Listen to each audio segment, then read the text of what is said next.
फिर हमने अपने डेटा को चेक किया तो सबसे पहले हिंज पिन के गैप के इंपैक्ट को चेक किया तो हमने पाया कि जैसे जैसे हमारा गैप प्लस माइनस होगा वैसे हमारी लेंसिंग हाइट भी प्लस माइनस होगी।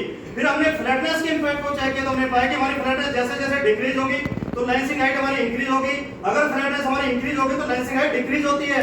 जो हमारा दूसरा काउंटर मेजर था रेस्टिंग पिन चेंज का, उसको हमने इजी एडजस्टमेंट के लिए हमारी पिन नंबर 4, 5 और 6 की जगह बोल्ट को लगवा दिया है। उसके बाद जब हमने उसके प्रभाव को चेक किया तो हमने पाया इससे हम पिन की हाइट को कंट्रोल कर सकते हैं। उसके बाद हमने अपने 30 पार्ट का डाटा चेक किया जिसमें हमने पाया कि हमारी minimum flatness 0.07 mm, maximum flatness 0.017 mm आ रही है।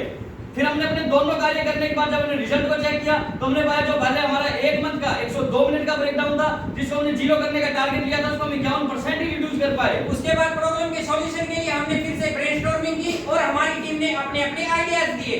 हमारी टीम का पहला आइडिया था क्या मिडिल पिन के होल्डिंग एरिया को बढ़ा सकते हैं, क्या हम सेंटर पिन से ट्राई कर सकते हैं, क्या हम 2 पिनों पर ट्राई कर सकते हैं, क्या हम इक्वल लोड बैलेंस के लिए स्प्रिंग लोडेड पिन का इस्तेमाल कर सकते हैं। उसके बाद हमारी टीम के द्वारा दिए गए सजेशन पर हमने रैंकिंग की। रैंकिंग करने के बाद हमारी टीम को हमारा सजेशन नंबर 3rd और 4th बेटर लगा और हमारी टीम ने इस पर काम करना शुरू किया। तो साथियों जो हमारे पास में तीसरा और चौथा सजेशन निकल गया था जब हमने उसके ट्राई लिया तो सबसे पहले 2 पिन के ऊपर ट्राई किया, साथ ही स्प्रिंग लोडेड पिक्चर का भी इस्तेमाल किया।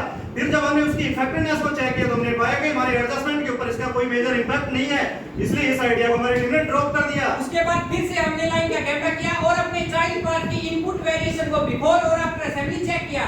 सबसे पहले हमने रिलीज आर्म की फ्लैटनेस को चेक किया, वो बिफोर असेंबली हमारी ओके थी लेकिन आफ्टर असेंबली हमें उसमें वेरिएशन मिला। उसके बाद हमने हिंज पिन की फ्लैटनेस को चेक किया, वो हमारी बिफोर असेंबली भी ओके थी और आफ्टर असेंबली भी ओके थी।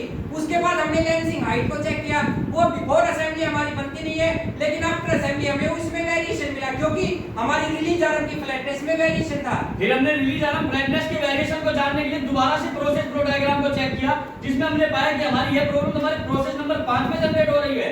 अरे भाई ये हमारी प्रॉब्लम तो सॉल्व ही नहीं हो रही, इसके सॉल्यूशन के लिए आप क्या करें यार। क्यों ना इसके सॉल्यूशन के लिए हम अपने एक्सपर्ट्स के पास चले, क्या पता उनके पास कोई अच्छा सुझाव हो। हमारी टीम का पहला सुझाव था कि हम क्लैम के फोर्स को बढ़ा सकते हैं। नहीं नहीं ऐसा करेंगे तो रिलीज आर्म में बैंड हो सकती है, इसलिए सुझाव को टूल रूम एक्सपर्ट ने रिजेक्ट किया।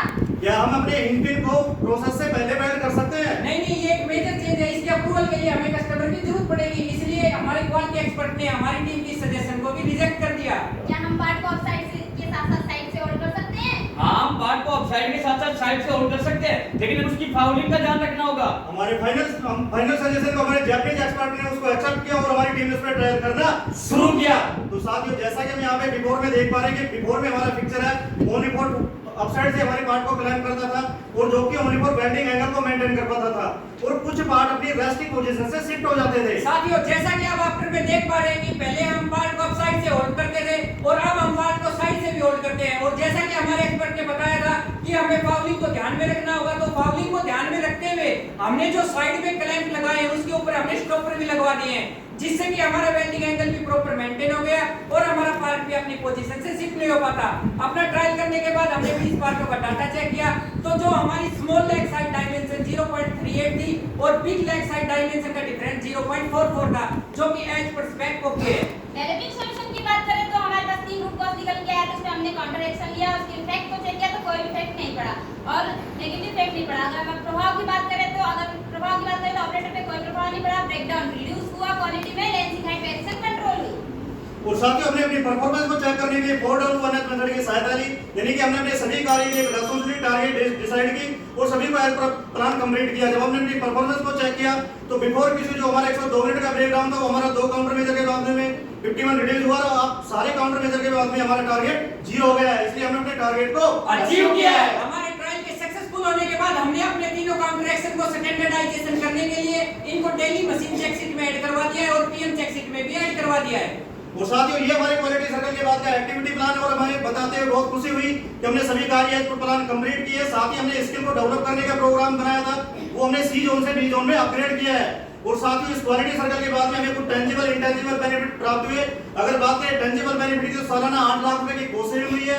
अगर बात करें इंटेंजिबल बेनिफिट की तो 7 यूनिट उनकी नॉलेज हुई है। आप सभी के सामने प्रेजेंट करने का मौका मिला है, हमें 7 स्किल्स का पता चला है, खुद का आत्मविश्वास बढ़ा है। और साथियों ये हमारे क्वालिटी सर्कल का नेक्स्ट प्रोजेक्ट है कि हम नेक्स्ट प्रोजेक्ट में प्रेस और का ब्रेकडाउन रिड्यूस करेंगे।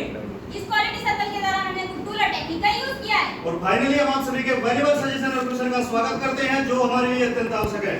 धन्यवाद।